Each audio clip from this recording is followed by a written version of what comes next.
Alhamdulillah al-wahidil qahhar. As-salatu was-salamu ala rasulihil mukhtar wa ala alihil atuhar wa ashabihil akhyar. Amma ba'd, faqad qala Allahu ta'ala fil Qur'anil azim wal furqanil majid. بعد أعوذ بالله من الشيطان الرجيم بسم الله الرحمن الرحيم وثيابك فطهر. وقال نبينا صلى الله عليه وسلم فالله أحق أن يستحيا منه أو كما قال عليه الصلاة والسلام. எல்லா புகழும் பெருமையும் ஏக இறைவனாம் அல்லாஹ் ஒருவனையே சாரும். சலாத்தும் சலாமும் அன்னலம் பெருமானார் முஹம்மது நபி ஸல்லல்லாஹு அலைஹி வஸல்லம் அவர்களின் மீதும் அவர்களை பின்பற்றி வழிவந்த உத்தம சத்திய சஹாபாக்கள், சஹாபிய பெண்மணிகள், தாபிகள், தபா தாபிகள், குறிப்பாக இந்த ஜும்மாவுடைய தொழுகையை நிறைவு செய்வதற்காக முன்னமே வருகை தந்து அமர்ந்திருக்கின்ற நம் அனைவர்களின் மீதும், நம்மை பெற்றெடுத்த பெற்றோர்கள், நாம் பெற்றெடுத்த பிள்ளை செல்வங்கள், நம் உற்றார் உறவினர்கள், நம் உடன் பிறந்த சகோதர சகோதரிகள், உலகத்தில் உண்டான அத்துணை முஸ்லிமான ஆண் பெண் அனைவர்களின் மீதும் அல்லாஹு தஆலாவுடைய சலாத்தும் சலாமும் அன்பும் அருளும் என்றென்றும் நிலவட்டுமாக. ஆமீன். பெருமதிப்பிற்கும் மரியாதைக்கும் உரியவர்களே, அல்லாஹு தஆலா நம்மின் மீது செய்த பெரும் உபகாரங்களில் ஒன்று, நாம் சரியான முறையில் சரியான நேரங்களில் நல்ல முறையில் சிறுநீர் கழிப்பது. கணியத்திற்குரியவர்களே, அல்லாஹு தஆலா உடலிலே அற்புதமான ஒரு உறுப்பை, கிட்னி என்கின்ற அந்த சிறுநீரகத்தை நமக்கு தந்திருக்கிறான். அந்த கிட்னி என்கின்ற அந்த உறுப்பு நாம் குடிக்கின்ற தண்ணீர், நாம் சாப்பிடுகின்ற உணவு, உணவிலிருந்து வரக்கூடிய தண்ணீர் சத்துக்கள், அதே போன்று குடிக்கின்ற தண்ணீர், இவைகளை கிட்னிக்கு சிறுநீரகத்திற்கு எடுத்து சென்று அவைகளை பிரித்து மினரல்களாகவும் நியூட்ரியன்களாகவும் மாற்றி உடலுக்கு தேவையானதை உடலுக்கு அனுப்பிவிட்டு கழிவுகளை சிறுநீராக வெளியே அனுப்புகிறது. அதே போன்று இரத்தத்திலே இருக்கக்கூடிய கழிவுகளையும் கிட்னி பியூரிஃபை, சுத்தப்படுத்தி நல்ல இரத்தங்களை மீண்டும் உடலுக்கு அனுப்பி கழிவுகளை சிறுநீராக வெளியே அனுப்புகிறது. கணியத்திற்குரியவர்களே, அந்த கிட்னி என்கின்ற அந்த மிஷின், அந்த ஆர்கான், அந்த உறுப்பு சரியாக வேலை செய்தால்தான் சரியாக சிறுநீரை கழிக்க முடியும். சிறுநீர் அதிகமாக வெளியாகி கொண்டே இருந்தாலும் ஆபத்து. இந்த டயாபெட்டிஸ் என்று சொல்லப்படுகின்ற நீரிழிவு நோய் உள்ளவர்களிடத்தில் நீங்கள் கேட்டால் தெரியும். டயாபெட்டிஸ் என்பது உடம்பில இன்சுலின் குறைவதனால் குளுக்கோஸுடைய அளவு, சுகருடைய அளவு கூடி அதன் மூலமாக அடிக்கடி சிறுநீர் வருகின்ற ஒரு உபாதையை ஏற்படுத்திவிடும்.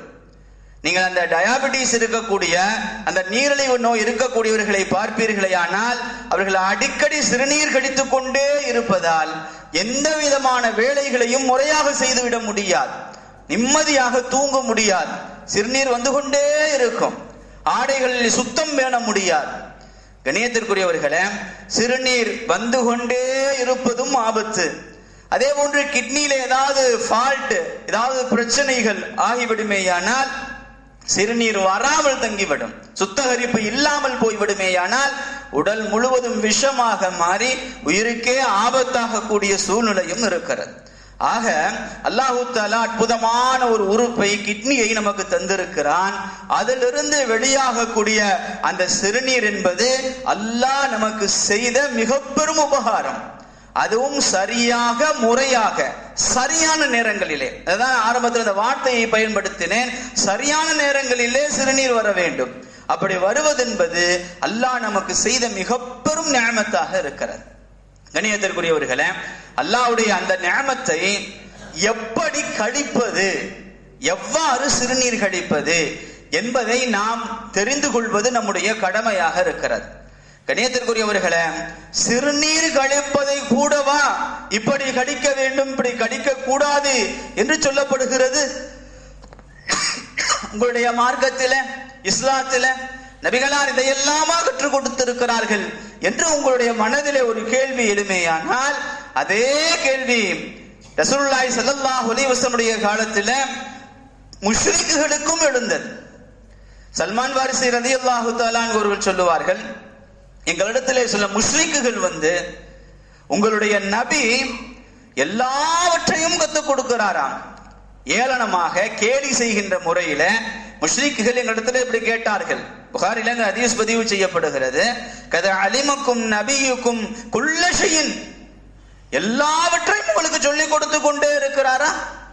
ஹத்தல் ஹவாயித, அட கக்கூஸ் போறதையுமா சொல்லிக் கொடுப்பார்? அந்த வார்த்தை இப்படித்தான் ஹதீஸ்ல வரக்கூடிய இந்த வார்த்தை இருக்கிறதே, முஷ்ரிக்குகள் கேட்ட அந்த வார்த்தை இருக்கிறதே, ஒரு சங்கையான ஒரு வார்த்தைகளை சொல்லி கேட்கல. ஹத்தல் ஹவாயித, அட கக்கூஸ் போறதையுமா சொல்லிக் கொடுப்பார் உங்களுடைய நபி என்கின்ற தோணியிலே கேட்கிறார்கள். சல்மான் வாரிசி ரலியல்லாஹு தஆலா அவர்கள் பதில் சொன்னார்கள், அஜில் ஆம், எங்களுடைய நபி ரசூலுல்லாஹி ஸல்லல்லாஹு அலைஹி வஸல்லம் அவர்கள் அனைத்தையும் சொல்லிக் கொடுத்தார்கள். ஆம், சிறுநீர் கழிப்பது எப்படி, மலம் கழிப்பது எப்படி என்ற அத்தனை முறைகளையும் நபிகளார் எங்களுக்கு சொல்லிக் கொடுத்திருக்கிறார்கள் என சல்மான் வாரிசி ரலியல்லாஹு தஆலா அவர்கள் அந்த முஸ்லிம்களுக்கு, அந்த யூதர்களுக்கு பதில் சொன்னார்கள். ஆக கண்ணியத்திற்குரியவர்களே, சிறுநீர் கழிப்பது எப்படி, அதனுடைய முறை என்ன என்பதை ஒவ்வொரு முஸ்லிமும் அழகிய முறையிலே தெரிந்து வைத்திருப்பது கடமையாகும். கண்ணியத்திற்குரியவர்களே, முதலாவதாக சிறுநீரை அடக்கக்கூடாது. நம்முடைய கிட்னியினுடைய 3 பகுதிகள் நிரம்புகின்ற பொழுது கிட்னி மூளைக்கு செய்தி அனுப்பிடும், உன்னுடைய சிறுநீரக பை நிரம்பி விட்டது, நீ உடனடியாக சிறுநீர் கழித்து விடு என்று செய்தியை அனுப்பிடும். அந்த செய்தியை மூளையை அனுப்பிய உடனேயே நமக்கு சிறுநீர் வர ஆரம்பிச்சிடும், தோண ஆரம்பிச்சிடும், நாம இப்ப சிறுநீர் கழிக்கணும். அப்படி தோண ஆரம்பித்த உடனேயே நாம் சிறுநீரை கழித்து விட வேண்டும், அதை அடக்கக்கூடாது. சிறுநீரை அடக்குவதால் நிறைய பாதிப்புகள் ஏற்படுவதாக மருத்துவர்கள் கூறுகிறார்கள். இடுப்பு தலங்கள் எல்லாம் இலகிவிடும் என்று கூறுகிறார்கள். சிறுநீரை அடக்கிற சமயத்துல பார்த்தா இடுப்புல வலி இருக்கும், பார்த்திருப்பீர்கள். சிறுநீரை அடக்குவதால் இடுப்பு தலங்களிலே பலவீனம் ஏற்பட்டுவிடும் அப்படின்னு சொல்றாங்க. அதே போன்று சிறுநீரக பையில நிரந்தரமான சுருக்கம் ஏற்பட்டுவிடும். சிறுநீரக பை என்பது சுருங்கி விரியக்கூடிய தன்மையிலே உள்ளது. சிறுநீர் அதிகமாக இருக்கின்ற பொழுது அது விரிந்து கொடுக்கும், அது வெளியானதற்கு பிறகு சுருங்கிவிடும். நாம் அதை அடக்கி கொண்டே இருந்தால் அந்த சுருங்குகின்ற தன்மையை அது இழந்து விடும் என்கிறார்கள். அப்படி இழந்து விடுமேயானால் எப்பொழுது பார்த்தாலும் சிறுநீர் வருவதை போன்று நமக்கு உணர்வு இருக்கும், ஆனா சிறுநீர் வராது. பல பேருக்கு அந்த எண்ணங்கள் இருக்கும். கண்ணியத்திற்குரியவர்களே, இது எதனால் ஏற்படுகிறது என்றால் சிறுநீரை அதிகமாக அடக்குவதினால். அதே போன்று இந்த சிறுநீர் என்பது ஒரு கழிவு, அதுல நிறைய பாக்டீரியாக்கள் இருக்கும். அந்த பாக்டீரியாக்கள் உடலுக்குள்ளேயே தங்கி விடுவதால் சிறிது நேரங்கள் அது உடலுக்கு ஆபத்தை விளைவிக்கும் என்பதாக கூறுகிறார்கள். கண்ணியத்திற்குரியவர்களே, சிறுநீரை அடக்க கூடாது. நபி ஸல்லல்லாஹு அலைஹி வஸல்லம் அவர்கள் அழகாக சொல்லுவார்கள், லா ஸலாத ஹதரத்தித் தஆம், உணவு முன்னால் இருக்கின்ற பொழுது தொழுகை இல்லை. வஹுவ யுதாஃபிஉல் அஹ்பாஸ், அதே போன்று மலம் ஜலத்தை அடக்கி கொண்டிருக்கின்ற நிலையிலே ஒருவருக்கு தொழுகை இல்லை என்பார்கள். கண்ணியத்திற்குரியவர்களே, தொழுகை எவ்வளவு முக்கியம் எல்லாம் நீங்க இந்த ஹதீஸுடைய அந்த வார்த்தைகளுடைய கணத்தை நீங்க கவனிக்கணும். தொழுகை என்பது எவ்வளவு முக்கியம். நபிகளார் சொன்னார்கள், நீங்கள் மலஞ்சலத்தை அடக்கி கொண்டு தொழுகைக்கே வர வேண்டாங்கிறாங்க. தொழுகை அவசியம் அல்ல, நீங்கள் மலஞ்சலத்தை முதல்ல முடிங்க, அதை முடித்து விட்டு தொழுகைக்கு வாருங்கள் என்று ரசூலுல்லாஹி ஸல்லல்லாஹு அலைஹி வஸல்லம் அவர்கள் கூறுகிறார்கள். என்றால் மலம் ஜலத்தை அடக்காமல் இருப்பது எவ்வளவு முக்கியமானது என்பதை கவனத்திலே கொள்ள வேண்டும். ஆக கண்ணியத்திற்குரியவர்களே, முடிந்தவரை எப்பொழுது சிறுநீர் கழிப்பதற்குண்டான தேவை ஏற்படுகிறதோ உடனடியாக சிறுநீரை கழித்து விடுவதுதான் நபிகளாருடைய வார்த்தைக்கும் மரியாதை, உடல் உள்ள உபாதைகளும் ஏற்படாமல் இருப்பதற்குண்டான அழகிய வழிமுறையாக இருக்கும். அடுத்ததாக சிறுநீர் கழிப்பதற்காக நாம் தயாராகி செல்ல ஆரம்பிக்கின்ற பொழுது மறைவான இடத்தை நோக்கி நாம் செல்ல வேண்டும். கண்ணியத்திற்குரியவர்களே, மிக கவனமாக கவனிக்க வேண்டிய ஒரு விஷயம், மனதில் ஆழமாக பதிய வைக்க வேண்டிய விஷயம். சிறுநீர் கழிப்பதற்கென்று நாம புறப்பட்டுட்டா நாம் மறைவான இடத்தை நோக்கி போகணும். திறந்த வெளியிலே பெரு பார்க்கின்ற வகையிலே சிறுநீர் கழிப்பது என்பது தவறான ஒரு விஷயம். ரசூலுல்லாஹி ஸல்லல்லாஹு அலைஹி வஸல்லம் அவர்களை பற்றி சொல்லப்படுகிறது, கான இதா தஹபல் மதுஹப, நபிகளார் மலம் ஜலம் கழிப்பதற்கு சென்றால் அபாது, நீண்ட தூரம், மக்களுடைய கண்களுக்கு தெரியாத அளவிற்கு தூரமாக சென்று கழிப்பார்கள் என்று ஹதீஸிலே வருகிறது. கண்ணியத்திற்குரியவர்களே, சாதாரண விஷயமாக இவைகளை நாம் எண்ணிவிடக் கூடாது. ஏனென்று சொன்னால், பிறர் பார்க்க மறையாமல் சிறுநீர் கழிப்பது என்பது கபருடைய வேதனை கொண்டு வருவதற்கு காரணமாக இருக்கிறது என்பதாக நபிகளார் சொல்லுவார்கள். ரசூலுல்லாஹி ஸல்லல்லாஹு அலைஹி வஸல்லம் அவர்கள் 2 கபர்களை கடந்து சென்றார்கள். நபிகளார் சொன்னார்கள், இன்னஹுமா லா யுஅத்திபானி, இந்த 2 கபர்களும் வேதனை செய்யப்படுகிறது. பெரிய பாவங்களுக்காக அல்ல, பெரிய விஷயங்களுக்காக அல்ல. ஒருவர் அல்லாஹ் யஸ்ததிரு மினல் பௌல், சிறுநீர் கழிக்கின்ற பொழுது மறைக்காமல் இருந்தார்.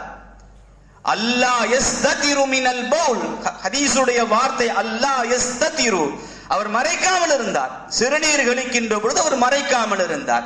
மற்றொருவர் கோல் சொல்லி இருந்தார் என்பதாக ஹதீஸிலே வருகிறது.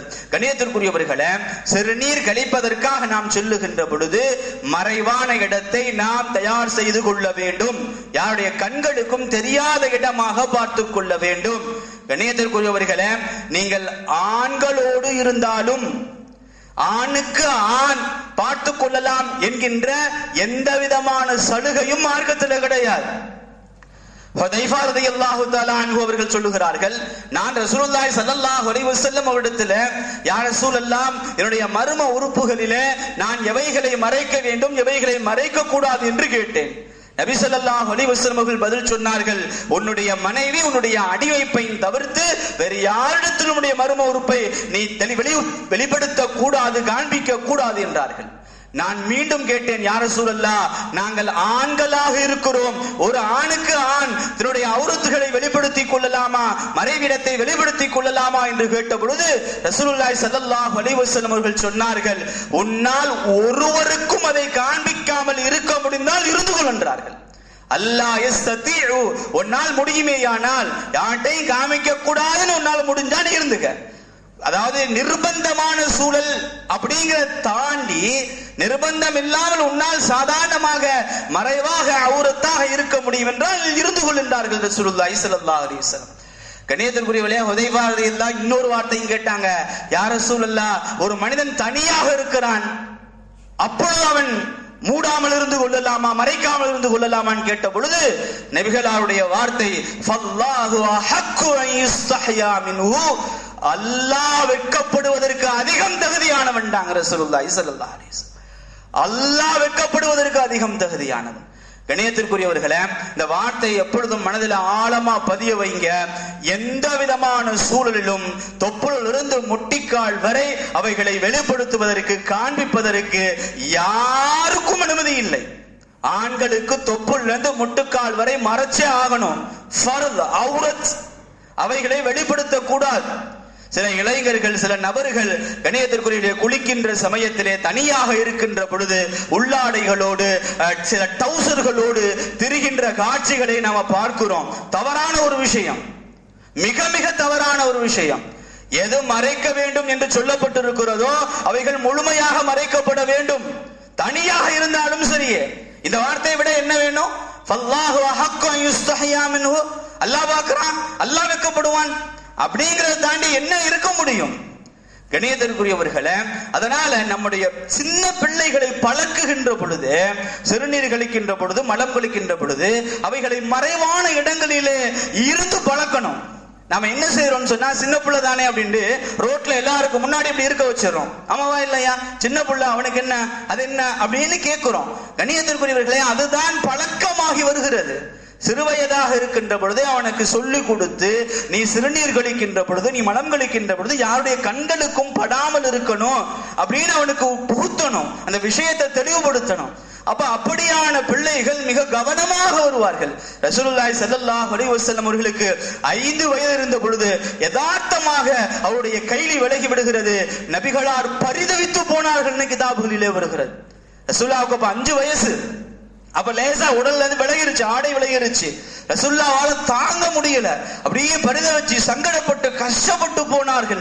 கண்ணியத்திற்குரியவர்களே, அதே பழக்கத்தை அதே வழிமுறையை நம்முடைய பிள்ளைகளுக்கு சிறு வயதிலிருந்தே கற்றுக் கொடுத்து கொண்டு வர வேண்டும் என்பதுதான் நோக்கம். ஆக கண்ணியத்திற்குரியவர்களே, கழிவறைக்கு செல்லுகின்ற பொழுது மறைவான இடங்களை நோக்கி செல்லணும், மறைவான இடங்களாக பார்க்கணும். சில பொது கழிப்பறைகளில நாம பார்க்கிறோம், இப்படி வரிசையா நின்றுகிட்டு இருக்கிற மாதிரி, வரிசையா பிறர் இருப்பது தெரிகின்ற மாதிரியான சூழல்ல சில பாத்ரூம்கள் இருக்கிறது. அவைகளை தவிர்த்து கொள்வது மிக மிக நல்லது. பாத்ரூமா இருந்த கக்கூசாக இருந்தால் அவைகளுக்குள்ள போயிடுறது தான் நல்லது. ஒரு முஸ்லிம் சரியாக முறையாக இவைகளை இப்படித்தான் இருக்கணும். நமக்கும் பிறர்களுக்கும் முன்னான வித்தியாசம் தெளிவாக தெரியணும். எல்லாரையும் மாதிரி நம்மளும் அப்படியே ரோட்ல ஏதோ 4 கால் ஜீவன் மாதிரி ரோடுகளிலே அப்படியே இருந்துட்டு போறதல்ல இஸ்லாத்தினுடைய அடையாளம். கண்ணியத்திற்குரியவர்களே, மறைவான இடங்களை நோக்கி நாம் சிறுநீர் கழிப்பதற்காக செல்ல வேண்டும். அப்படி சென்றதற்கு பிறகு சிறுநீரை அமர்ந்து கழிக்க வேண்டும். கான யபூலு ரசூலுல்லாஹி ஸல்லல்லாஹு அலைஹி வஸல்லம் காயிலன். ஆயிஷா ரலியல்லாஹு தஆலா அன்ஹு அடிச்சு சொல்லுவாங்க, நபிகளார் உட்கார்ந்து சிறுநீர் கழித்தார்கள். யாராவது நபிகளார் நின்று சிறுநீர் கழித்தார்கள் என்று உங்களுக்கு சொன்னால் ஃபலா யுஸத்திகன், அவரை நம்பாதீங்கன்றாங்க ஆயிஷா ரலியல்லாஹு தஆலா அன்ஹா. யாராவது நபிகளார் எங்காவது நின்று சிறுநீர் கழித்தார்கள் என்று உங்களுக்கு சொன்னால் நீங்க நம்பாதீங்க. கான யபூலு காயிதா, நபிகளார் எப்பொழுதும் உட்கார்ந்து சிறுநீர் கழிப்பார்கள் என ஆயிஷா ரலியல்லாஹு தஆலா அன்ஹா அவர்கள் சொல்லுவார்கள். கண்ணியத்திற்குரியவர்களே, ஒரு முஸ்லிமுடைய அடையாளம் உட்கார்ந்து சிறுநீர் கழிப்பது. நின்று கொண்டு சிறுநீர் கழிப்பது என்பது சுன்னத்திற்கு மாற்றமானது. உங்களுடைய உடல்நிலை சரியில்லை, உங்களுடைய மூட்டு மடங்கம் இருக்கிறது, உங்களால உட்கார்ந்து இருக்க முடியாது அப்படின்னா அது நிர்பந்தம்.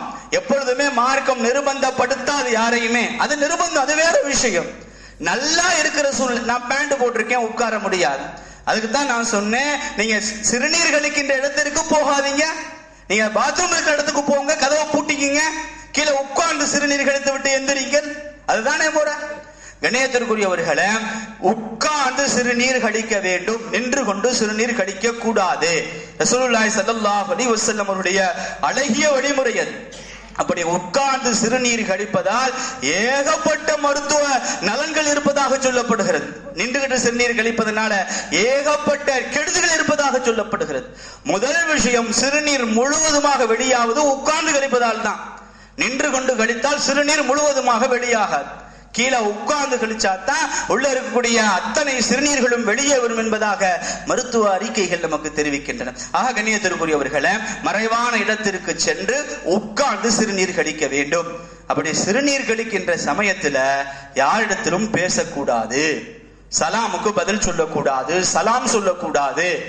ரசூலுல்லாஹி ஸல்லல்லாஹு அலைஹி வஸல்லம் அவர்கள் சிறுநீர் கழித்துக் கொண்டிருந்த சமயத்தில் மர்ரபி ரஜுலின், ஒரு மனிதர் கடந்து போனார், ரசூலுல்லாஹ்வுக்கு சலாம் சொன்னார். ஃபலம் யருத் ரசூலுல்லாஹி ஸல்லல்லாஹு அலைஹி வஸல்லம் அவர்கள் பதில் சொல்லல. அதே போன்று சிறுநீர் கழிக்கின்ற அந்த இடத்துல உட்கார்ந்துட்டு பேசிட்டு இருக்க கூடாது, போன் வந்தா அட்டன் பண்ண கூடாது. கண்ணியத்திற்குரியவர்களே, அந்த பாத்ரூம்ல உட்கார்ந்து எதுவெல்லாம் செய்யக்கூடாதோ அதுவெல்லாம் செய்யப்படுகிறது. பேப்பர் படிக்கிறது, புக்கு படிக்கிறது, போன் பார்க்கிறது, கேம் விளையாடுறது, என்னென்ன இருக்கோ, போன் வந்தா அட்டன் பண்றது, பேசுறது, கதை பேசுறது, வியாபாரம் பேசுறது. பல சமயங்களில் வியாபாரம் காதுல விழுந்திருக்கு. பாத்ரூம்ல பக்கத்து பாத்ரூம்ல உட்கார்ந்து வியாபாரம் பேசிக்கிட்டு இருக்காங்க. அது அங்க கொடுத்துரு, இங்க கொடுத்துரு. கண்ணியத்திற்குரியவர்களே, நம்ம ஏற்கனவே சொல்லி இருக்கோம், நம்முடைய தோள்பட்டையில் இருக்கக்கூடிய கிராமன் காத்திபின் மலக்குமார்கள், நன்மைகளை எழுதக்கூடிய தீமைகளை எழுதக்கூடிய மலக்குமார்கள், நாம் பாத்ரூமுக்கு போகும்போது கீழே இறங்கிடுவாங்க. அது அசூசியான இடங்கள் வரமாட்டாங்க. அப்படி நாம உள்ள போய் பேச போகும்போது அதை அவர்கள் பதிவு செய்யணும். அப்படி பதிவு செய்வதற்காக மிக சிரமங்களோடு சபித்துக் கொண்டே உள்ள வருவார்கள். ஏன்னா அவங்க வர வேண்டிய கூடாத இடம், அது அசூசையான இடம், நஜீசான இடம். கண்ணியத்திற்குரியவர்களை, மலக்குமார்களுடைய சாபம் கிடைத்து விடும் சிறுநீர் கழிக்கிற இடத்துல பேசினா, மலம் கழிக்கிற இடத்துல பேசினா. ஆக கண்ணியத்திற்குரியவர்களே, மலம் கழிக்கின்ற இடத்துல பேசக்கூடாது. சிறுநீரை முறையாக சரியாக கழித்து விட்டு எந்திரிக்கணும், சரியாக முறையாக கழிக்கணும். சில சமயங்களிலே அந்த சிறுநீர் கழித்ததற்கு பிறகு வரக்கூடிய சில துளிகள் ஆடைகளே பட்டுவிடக்கூடிய அபாயம் இருக்கிறது. அதனால முடிந்த வரை முழுவதுமாக சிறுநீரை கழித்து முடிக்க வேண்டும். சிலருக்கு சில செயல்கள் செய்வதனால் சிறுநீர் நல்லா வெளியாகும். இருமுவதின் காரணமாக செயல் வெளியாகும்னா இருமிக்கணும், அப்படின்னு இருமுனா சிறுநீர் நல்லா வெளியாகும். சிலருக்கு அப்படி அசைவதின் காரணமாக சிறுநீர், இதெல்லாம் கிதாபுகளை எழுதுறாங்க. இதெல்லாம் விளையாட்டு இல்ல, ஜோக்கு இல்ல, இதெல்லாம் கிதாபுகளை எழுதக்கூடிய ஒன்று. உங்களுடைய சிறுநீர் முழுவதுமாக வெளியாவதற்கு இதெல்லாம் செஞ்சுக்கிறாங்க. இருமுனாதான் உங்களுக்கு முழுசாகணும்னா இருமுங்க, அசைஞ்சாதான் உங்களுக்கு முழுசாகணும்னா அசைங்க. எழுந்து உட்கார்ந்தால் சிலருக்கு சிறுநீர் முழுவதுமாக வெளியாகும். எழுந்து உட்காருங்கள். இப்படி செய்வதன் மூலமாக உங்களுடைய சிறுநீரை முழுமையாக வெளியாக்கிவிட்டு அதை சுத்தம் செய்யுங்கள். கண்ணியத்திற்குரியவர்களே, சிறுநீர் கழித்து விட்டு கண்டிப்பாக சுத்தம் செய்ய வேண்டும். அது சின்ன பிள்ளையில இருந்தே பழக்கணும். சின்ன பிள்ளை என்ன செய்யுதுன்னா, சின்ன பிள்ளை அப்படியே சிறுநீர் கழிச்சு அவனை வட்டி விட்டுறது வாங்கிட்டுன்னு. அது அப்படியே பழக்கப்படுத்தி பெரிய பிள்ளையானதுக்கு பிறகுமும் அதை அப்படியே பழக்கமா வச்சிருக்கான். கண்ணியத்திற்குரியவர்களே, பல நபர்களை நாம பார்த்திருக்கிறோம். தெருக்களில், ரோடுகளில் நம்ம ஆளுகளை அப்படியே சிறுநீர் கழிச்சுட்டு அப்படியே எந்திரிச்சு போறாங்க. ஒரு முஸ்லிம் என்பதற்குண்டான எந்த விதமான ஒரு கண்ணியமும் இல்லாத ஒரு விஷயம் அது. சிறுநீர் கழிச்சா சுத்தம் செய்யணும், சிறுநீர் கழித்தால் சுத்தம் செய்யணும். கண்ணியத்திற்குரிய தண்ணீரை வைத்து சுத்தம் செய்ய வேண்டும். தண்ணீர் கிடைக்காத பட்சத்திலே எது தண்ணீரை உறிஞ்சுமோ அந்த பொருட்களை விட்டு சுத்தம் செய்யணும். டிஷ்யூ பேப்பர், பேப்பர் சாதாரண பேப்பர் உறிஞ்சாது, டிஷ்யூ பேப்பர்னா நல்லா உறிஞ்சும். ஓடு, செங்கல், மண்கட்டி, இதெல்லாம் சிறுநீரை நல்லா தண்ணீரை உறிஞ்சக்கூடிய ஒன்று. ரசூலுல்லாஹி ஸல்லல்லாஹு அலைஹி வஸல்லம் 3 கற்களை கொண்டு சுத்தம் செய்யுங்கன்னு சொல்லுவாங்க.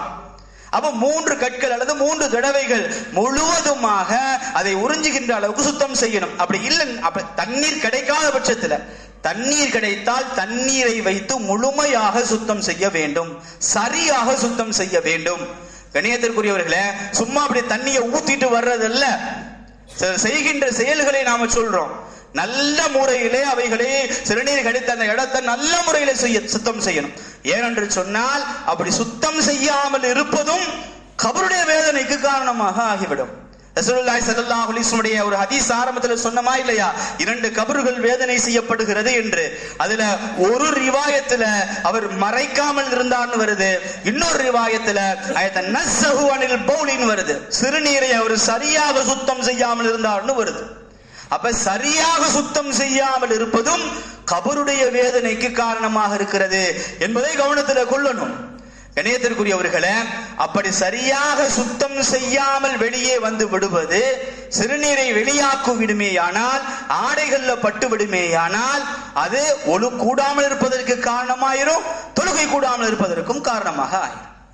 கண்ணியத்திற்குரியவர்களே, மிக சாதாரணமாக நினைக்கக்கூடிய ஒரு விஷயம் எவ்வளவு பெரிய ஆபத்துகளை கொண்டு வந்து சேர்க்கிறது என்பதை கவனத்திலே கொள்ள வேண்டும்.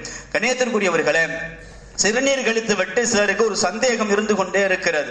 சில சமயங்களிலே உள்ளாடைகளிலே இந்த சிறுநீர் துளிகள் பட்டு விடுகிறது. நாங்க என்ன செய்யறது? தொழுகணும், இப்ப என்ன செய்யறது? கண்ணியத்துக்குரியவர்களே, என்ன சட்டம் எழுதுகிறார்கள் என்றால், ஒரு திர்ஹத்துடைய அளவு, அதாவது ஒரு காயினுடைய அளவை விட குறைவாக சும்மா சின்ன சின்ன துளிகள் பட்டிருக்குமேயானால் அவைகள் நஜீஸே ஹஃபீஃபா, சாதாரண நஜீஸ், அவைகளை கண்டுகொள்ள வேண்டிய அவசியம் இல்லை. ஆனாலும் உங்களுடைய மன திருப்திக்காக அதையும் கழுவுறது நல்லது. இப்ப உள்ளாடைகள்ல, ஆடைகள்ல சும்மா லைட்டா சிறுநீர் தெளிச்சது மாதிரி தெரியுது, உங்களுக்கு பற்றுச்சு அப்படின்னு தெரியுதுன்னா அது அசுத்தமாக ஆகாது, நீங்க அதோட கண்டினியூ பண்ணிக்கலாம். ஆனாலும் அதை சுத்தம் படுத்திட்டா மனசு நிம்மதியாயிரும். ஆனால் ஒரு திருகத்தை விட அளவு அதிகமாயிருச்சுன்னு சொன்னா நிச்சயமாக கண்டிப்பாக அந்த ஆடையை முழுவதுமாக தண்ணீரை வைத்து சுத்தம் செய்ய வேண்டும். அப்பத்தான் அது நஜீஸ் போகும், அப்பத்தான் ஒழு கூடும், அப்பத்தான் தொழுகையும் கூடும். கண்ணியத்திற்குரியவர்களே, இது ரொம்ப கவனமாக இருக்க வேண்டிய விஷயம். ஏனென்றால் சிலருடைய உள்ளாடைகளே நஜீஸ் அப்படியே இருந்து அப்படியே ஒழு செஞ்சு அப்படியே தொழுகிறாங்க. தொழுகையுடைய விஷயம் கேள்விக்குறியாக ஆகிவிடும். சில வாலிபர்கள் கேட்டதற்கிணங்க இந்த விஷயம் சொல்லப்படுகிறது. இப்படி ஆயிரது என்ன செய்யறது அப்படிங்கறதுக்காக சொல்லப்படுகிறது. கண்ணியத்திற்குரியவர்களே, முறையாக அவைகளை சுத்தம் செய்ததற்கு பிறகு ஒழு செய்யணும், ஒழு செஞ்சதற்கு பிறகு தொழுக ஆரம்பி. கண்ணியத்திற்குரியவர்களே, சிறுநீரை முழுமையாக சுத்தம் செய்ததற்கு பிறகு அங்கு அங்கிருந்து வெளியே வரணும். அப்படி வெளியே வருகின்ற பொழுது இடது காலை வலது காலை முன்வைத்து வெளியே வரணும். உள்ளே நுழைய போகும்போது இடது காலை முன்வைத்து உள்ளே நுழையணும். அப்படி நுழைகின்ற பொழுது அல்லாஹும்ம இன்னி அஊது பிக்க மினல் குபுஸி வல் கபாயிஸ் அப்படிங்கிற துஆவோடு உள்ள நுழையணும். கண்ணியத்திற்குரியவர்கள், ரொம்ப இலகுவான வார்த்தைகள், கண்டிப்பா மனப்பாடம் பண்ணி இருக்கணும். கண்டிப்பா மனப்பாடம் பண்ணி இருக்கணும். எனக்கு தெரியாதுன்னா சொல்லவே கூடாது. இடது காலை முன்வைத்து எந்த பாத்ரூம்குள்ள நுழைஞ்சாலும் ஆட்டோமேட்டிக்கா வாயில வரணும், அல்லாஹும்ம இன்னி அஊது பிக்க மினல் குபுஸி வல் கபாயிஸ், அல்லாஹும்ம இன்னி அஊது பிக்க மினல் குபுஸி வல் கபாயிஸ். இது இல்லாம உள்ள நுழையவே கூடாது. நபிகளாருடைய சுன்னத், நபிகள் கட்டு தந்த துஆ. அதே மாதிரி சிறுநீர் கழித்து விட்டு வெளியே வருகின்ற பொழுது குஃப்ரானக், யா அல்லாஹ் உன்னத்திலே நான் பாவ மன்னிப்பு தேடுகிறேன். கணியத்திற்குரியவர்களே, உள்ள என்ன பாவம் செஞ்சோம், எதுக்கு நபிகள் அந்த துஆவை கற்றுக் கொடுத்திருக்கிறார்கள், அழகாக விளக்கம் சொல்லுகிறார்கள். என்னுடைய ஆடையை, என்னுடைய ஔரத்தை நான் எந்த நிலையிலும் வெளிப்படுத்த மாட்டேன். இங்கு வெளிப்படுத்த வேண்டிய, திறக்க வேண்டிய காரணம் ஏற்பட்டு விட்டதே, யா அல்லாஹ் என்னை மன்னித்து விடுங்கிறது தான் அந்த குஃப்ரானுக்கு. எப்படியான ஒரு துஆ பாருங்க. என்னுடைய ஔரத்தை, என்னுடைய மறைவிடத்தை நான் எங்கும் வெளிப்படுத்த மாட்டேன், எங்கும் திறக்க மாட்டேன். ஆனா இங்க திறக்க வேண்டிய ஒரு சூழல் ஏற்பட்டு விட்டதே, குஃப்ரானக, யா அல்லாஹ் என்னை மன்னித்து விடுவாயாக. கண்ணியத்திற்குரியவர்களே, அங்க திறந்ததற்கே அல்லாஹ்விடத்திலே மன்னிப்பு கேட்க வேண்டும் என்றால் சாதாரணமாகவே நாம் திறந்து கொண்டிருக்கிற பொழுது எவ்வளவு மன்னிப்பு கேட்கணும். அதற்கு பிறகு நபிகளார் அற்புதமான ஒரு வார்த்தையை சொல்லி துஆ செய்கிறார்கள். அல்ஹம்துலில்லாஹில்லதி அதுஹப அன்னியல் அதா, யா அல்லாஹ் என்னிடமிருந்து நோவினை தரக்கூடிய ஒன்றை வெளியாக்கினாயே, அத்தை அல்லாஹ்வுக்கே புகழ் அனைத்தும். என்னுடைய உடம்புல கழிவு நீராக இருந்த சிறுநீர், அந்த கழிவு, அந்த கழிவை என்னிடத்துல வெளியாக்கிட்ட, அல்லாஹ் உனக்கே புகழ் அனைத்தும். கண்ணியத்திற்குரியவர்களே, ரசூலுல்லாஹி ஸல்லல்லாஹு அலைஹி வஸல்லம் அவர்கள் நம்ம ஆரம்பத்துல சொன்னமா இல்லையா, கிட்னியிலிருந்து தவறான தண்ணிகளை, அசுத்தமான தண்ணிகளை பிரிச்சு வெளியே அனுப்புதுன்னு சொன்னமா இல்லையா, அதை நபிகளார் அப்பொழுதே தெரிந்து இந்த துஆவை சொல்லி இருக்கிறார்கள். பாருங்கள், அன்னியல் அதா, என்னிடமிருந்து நோவினை தரக்கூடியதை நீக்கினாயே, அந்த அல்லாஹ்வுக்கே புகழ். வஆஃபானி, என்னை சுகமாக ஆக்கி வைத்தாயே. கண்ணியத்திற்குரியவர்களே, சிறுநீர் கழித்ததற்கு பிறகு உடம்புல ஏற்படுகிற அந்த சந்தோஷம், அந்த சுகம், அந்த மகிழ்ச்சி, அந்த சுகத்தை எனக்கு தந்தாயே. ஏன்னா சிறுநீர் வராமல் தவிக்கின்றவர்களுக்கு தான் அது தெரியும். சிறுநீர் வராமல் சிரமப்படுகிறார்களே, அவர்கள் எல்லாம் சுகமில்லாமல் இருக்கிறார்கள். அதையெல்லாம் விடுத்து வஆஃபானி, எனக்கு சுகத்தை தந்தாயே, உனக்கே எல்லா புகழும் என்கின்ற அற்புதமான துஆவோடு வெளியே வர வேண்டும் என ரசூலுல்லாஹி ஸல்லல்லாஹு அலைஹி வஸல்லம் அவர்கள் நமக்கு சொல்லி தந்திருக்கிறார்கள். கண்ணியத்திற்குரியவர்களே, நபிகளார் எப்படி சிறுநீர் கழிக்க சொன்னார்களோ அதே போன்று சிறுநீர் கழிக்கின்ற பொழுது சுன்னத்தை பேணியவர்களாக அதற்கும் நன்மைகள் எழுதப்பட்டால் ஆச்சரியம் இல்லை. நபிகளார் எப்படி கற்றுத் தந்தார்களோ அதே போன்று நம்முடைய வாழ்க்கையினுடைய எல்லா நிலைகளையும் ஆக்கிக் கொள்ள அல்லாஹு தஆலா கிருபை செய்வானாக. வாஹிர் தவானா அல்ஹம்துலில்லாஹி ரப்பில் ஆலமீன்.